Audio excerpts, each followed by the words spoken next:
es tan nueva, no es tan vieja, es más vieja, perdón, es una vacuna nueva, y ahí crearon una frase muy interesante en aquellos años: sin información no hay prevención. Y esta es la verdad. Ahí no había información, todavía faltaba muchísimo, y como era vacuna muy nueva, la gente tenía también los mismos temores que tenemos con las vacunas, y seguía. Pero después de estos años, prácticamente, sobre todo en los países desarrollados, prácticamente no existe meningitis. No sé cómo está este país, no sé cómo está en Ecuador la situación, pero los temas, yo sé que a mayor desarrollo, mayor educación ha ido bajando de forma muy importante. También podría suceder que tuvieron una persona adulta y falleció, y el niño quedó con problemas de desarrollo mental. Casi con seguridad, si no hicieron diagnóstico, el niño se contagió, mejoró, pero ahí están las causas del deterioro mental, y claro, pero ya muy tarde. Desde todos esos puntos de vista que estoy hablando, no queda más que la vacuna, que es la cosa más importante que podemos hacer con los niños.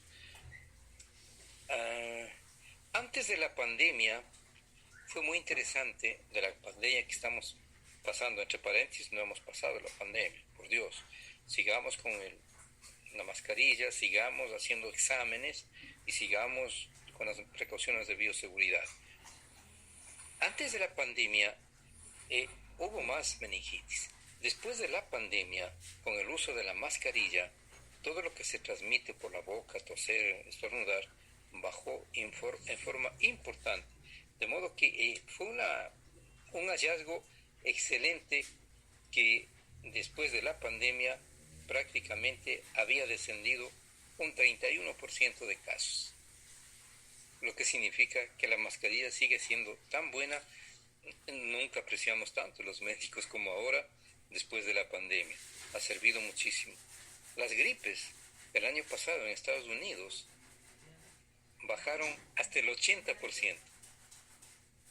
No sé, todo lo que se transmite por el aire, pues no había transmisión, y la gente pasó bien en ese aspecto. En este momento de transición que estamos hay gente que dice que no pasa nada, que ya pasó. Anthony Fauci hace 2 días salió en la televisión a decir que ya Estados Unidos pasó la pandemia. Enseguida salieron al encuentro gente de la NIH mismo a decir: no ha pasado. Estamos todavía en transición. Y hay países europeos y cosas con las nuevas mutaciones de Omicron, seguimos.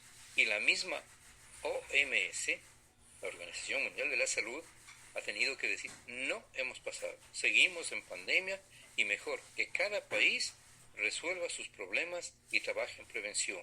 Y es bueno que sepan que hasta esta terrible enfermedad con la mascarilla disminuyó en un 31%. Es muy importante eso. Podría confundirse, ojo, por eso quería hablar el día de hoy, con un catarro o con una gripe, la meningitis, o con un coronavirus. Felizmente acaba de sacar una máquina, la Becton Dickinson, en donde con métodos moleculares usted hace de una sola muestra de sangre todos los virus que se transmiten por el aire, y usted ya sabe si es una gripe o si es un coronavirus. Y si todo está negativo, piense que puede ser una meningitis, que se está manifestando como una simple gripe, con dolor de cabeza, con fiebre en más del 80% de casos, rigidez de la nuca en el 40% de los casos, pérdida del control muscular. Toda esta clínica que hemos vivido con el COVID, muy parecida, muy igualita, ¿ve? Y alteraciones del estado mental, pérdida del olfato, del gusto, de la vista y del oído, mucho más grave que el COVID. El COVID es nada frente a una meningitis. Recuerden, en el COVID, olfato, a lo mucho gusto, pero ahora con meningitis es olfato, gusto, vista, oído y la sensibilidad y expresión facial. Se le dañan los músculos hasta de la cara, pierde el equilibrio, no se puede parar, tiene dificultad de hablar y tiene unas crisis epilépticas en un 10% de pacientes. En los pequeñitos hay mucha irritabilidad, llanto descontrolado y puede aparecer la púrpura, que es el signo de que está avanzando mucho más la meningitis. Por lo tanto, quiero terminar diciéndoles que menores de 5 años y jóvenes entre 15 y 24 años son los que más secuelas tienen, hasta el 20% si sobreviven. Y desafortunadamente, si no tienen un diagnóstico y un tratamiento a tiempo, desgraciadamente pueden fallecer. Tremendo, ¿no? Tremendo. Meningitis. Pues es una enfermedad que hemos escuchado desde hace muchos años. Sí, sí.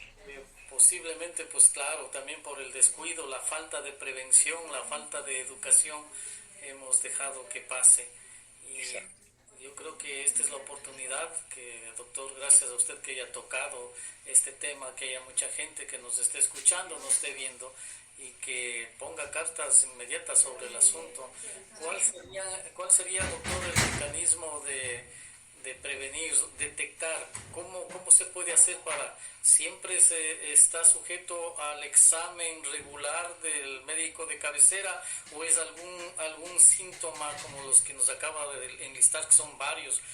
Varios, Ya sí. veamos de eso, hágame un examen sobre meningitis, se debe hacer Bueno, así. bueno, no necesariamente como hágame un examen de COVID. No. Este es un tema mucho más serio. La familia, papá, mamá, si un niño pequeño están desesperados porque el niño está grave. Entonces, les lleva y busca auxilio médico. El adolescente es el peligro. No, dice un dolor de cabeza, no ha de pasar nada. Ayer tomé licor y entonces el muchacho puede confundirse. Porque también con el alcohol se inflaman las meninges. Tenemos 3 meninges: dura madre, pía madre y aracnoides. Son 3 membranas que cubren el cerebro y la médula espinal. Todo se afecta, todas las meninges, todo, cerebro y la médula. Por eso es que la clínica es generalizada, todo el cuerpo. Entonces, desafortunadamente, lo que quiero hacer hincapié es que ahora que estamos en esta época de esta pandemia, una gripe, un estado que siente que es el coronavirus, que pierde el olfato, pero acá tiene complicaciones mayores, más problemas musculares, un dolor de cabeza incontrolable, que también está en los coronavirus. El paciente venía, doctor, he tenido un dolor de cabeza que no me pasa con nada, durísimo. Claro, era el coronavirus, era la época que estamos pasando. Pero si ya pasamos, si ya no tenemos mucho coronavirus, mejor pensar en las cosas del pasado, sobre todo en la gente que no haya recibido vacunas. Y el tema vacunas, desgraciadamente, la desigualdad social, felizmente los países desarrollados están bien en vacunas, pero en nuestra Sudamérica, Centroamérica, las cosas no están tan bien todavía. Así es, así mismo es. Lamentablemente, pues bien, habrá que estar atentos entonces. Este es un llamado de atención para quienes creen que pues es un simple dolor de cabeza, dolor de pecho, cualquier cosa de estas que inclusive le semejamos al coronavirus.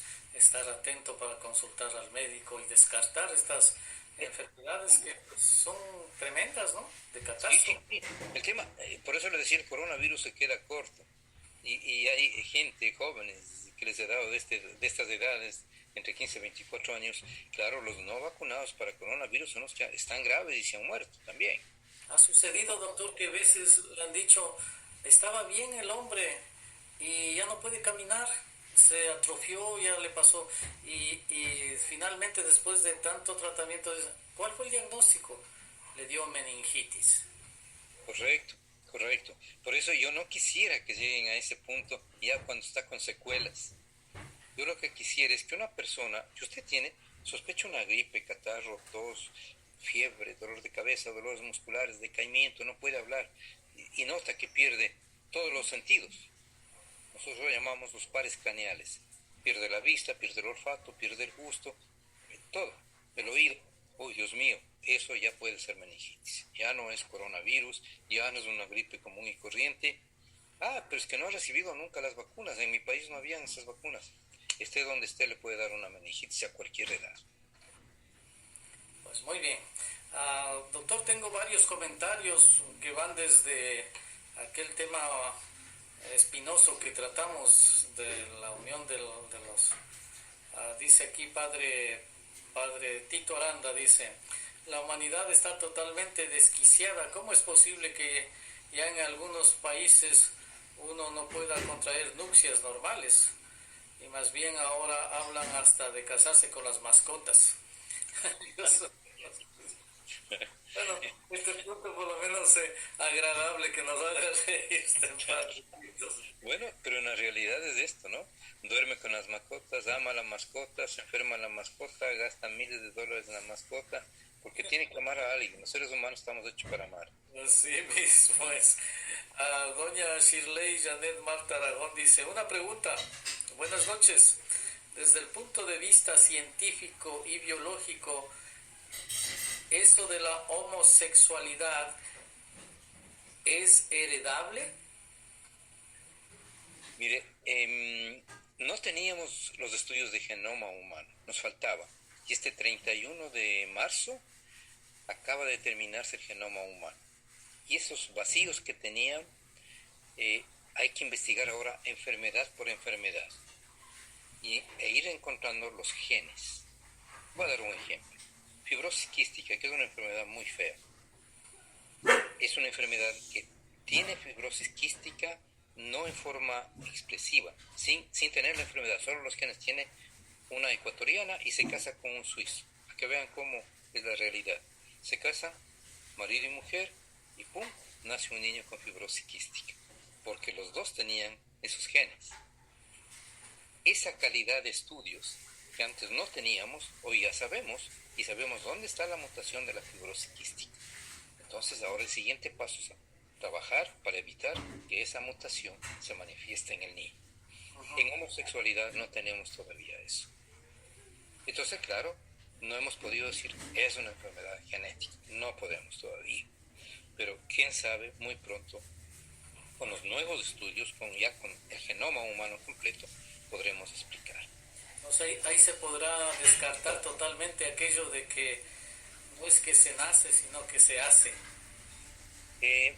Estoy más a favor de que nace, a pesar que hay gente que ha explicado muy lindo que la heterosexualidad, es decir, hombre-mujer, se aprende. Pero yo voy mucho más allá. Las hormonas y todo nuestro cerebro es una cosa grandiosa, hermosísima, que todavía ni siquiera hemos terminado de estudiar. Llega el niño, tiene un comportamiento con su cerebrito de niño, sus hormonitas chiquitas, pero llega la adolescencia y las hormonas se ponen locas. Y el niño comienza a dejar de ser niño para ser hombre, y la niña deja de ser niña para ser mujer. Y ese momento hermoso de hormonas, de cerebro, de atracción, comienza a darse en forma normal. Y el adolescente ya sabe qué le atrae. Y le dice al papá o a la mamá, me atrae esta muchacha, está linda, estamos felices. Pero por ahí el muchacho le dice de frente al papá, a mí no me atraen las mujeres, me atraen los hombres. El papá se queda al lado porque no esperaba eso de su hijo, pero tiene que aceptar, no le queda otra alternativa. Hasta ahí llegamos. Hasta ahora no podemos decirles con certeza, mire, aquí está el cromosoma, aquí está el gen, y esta es la realidad. Espero que pronto. Muy bien, desde Colombia también Álvaro Arrieta Burgos dice, la comunidad gay dice que si presionan lo suficiente, un papá progresista puede aprobar el matrimonio gay en la iglesia. Un papa debe ser, un papa progresista puede llegar a aprobar el matrimonio gay en la iglesia. Pero el matrimonio es uno de los 44 dogmas que creo no pueden ser modificados. Sí, bueno, pues eso sí. La explicación, los dogmas de nuestra religión, y usted, como le decía, padre, usted la parte religiosa con toda calidad, y yo la parte científica. ¿Desde cuándo el recto sirve para reproducirse o tener relaciones sexuales? Yo sé las cosas perfectas. Es una vagina y un pene para poder reproducirnos, y no un recto para divertirnos, y no va a haber reproducción. Así es. ¿De dónde va a salir nuestra generación? ¿Cómo es que se va a multiplicar la descendencia? ¿Cómo? Totalmente. La cosa tan perfecta de Dios, hombre y mujer, desde el origen de la humanidad. Así los hizo.